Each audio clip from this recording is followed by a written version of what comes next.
Word ক্লাউডটা আমরা দেখলাম যুব সমাজ এবং নাগরিক সমাজের প্রত্যাশা।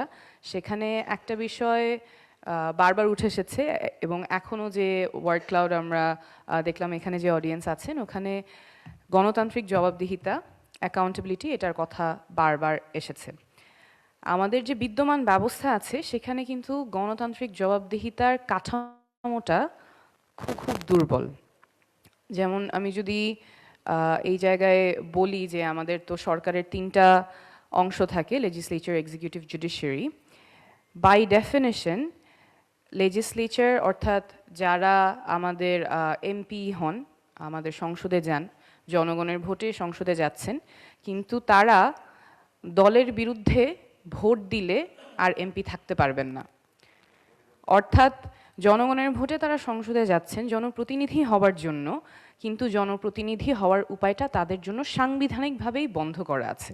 কারণ তিনি যদি দলের বিরুদ্ধে কোনো আইনের ক্ষেত্রে ভোট দেন তাহলে তিনি আর এমপি থাকতে পারছেন না।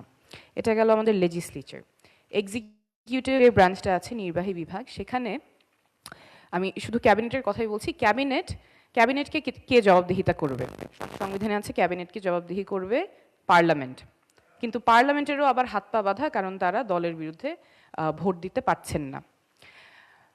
আমাদের যে মন্ত্রীরা আছেন, প্রধানমন্ত্রী আছেন, তিনি যদি দুর্নীতি করেন তাহলে জবাবদিহিতা কে নিবে? দুর্নীতি দমন কমিশন।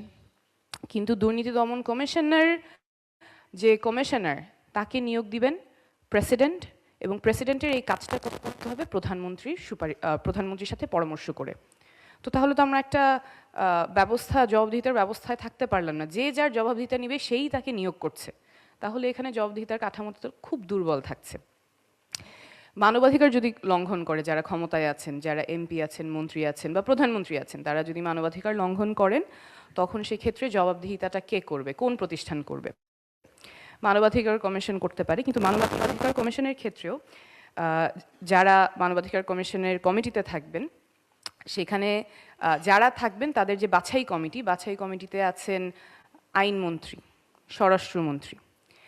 তো আইনমন্ত্রী যদি মানবাধিকার লঙ্ঘনের ক্ষেত্রে তিনি যদি অ্যাকিউজড হন, তাহলে তাকে যে জবাবদিহিতা করবে তিনি তার নিয়োগকর্তা।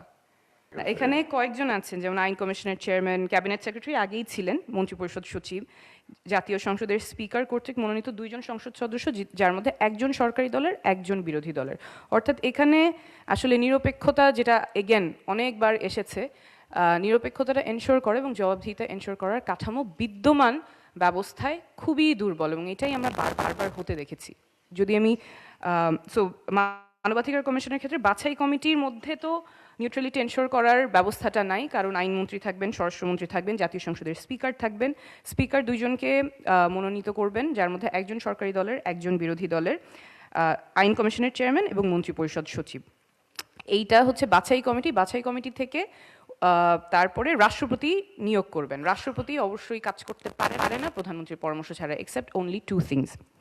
সো এই জায়গায় আমাদের জবাবদিহিতার কাঠামোটা নাই। অর্থাৎ প্রধানমন্ত্রী যদি দুর্নীতি করে বা মানবাধিকার লঙ্ঘন করে, তাকে জবাবদিহি করার জন্য যে সাংবিধানিক প্রতিষ্ঠানগুলো আছে, সেই সাংবিধানিক প্রতিষ্ঠানগুলো নিরপেক্ষভাবে কাজ করার ক্ষেত্রে অনেক বড় বাধা, কারণ যাকে তার জবাবদিহিতা করতে হবে সেই তার নিয়োগকর্তা।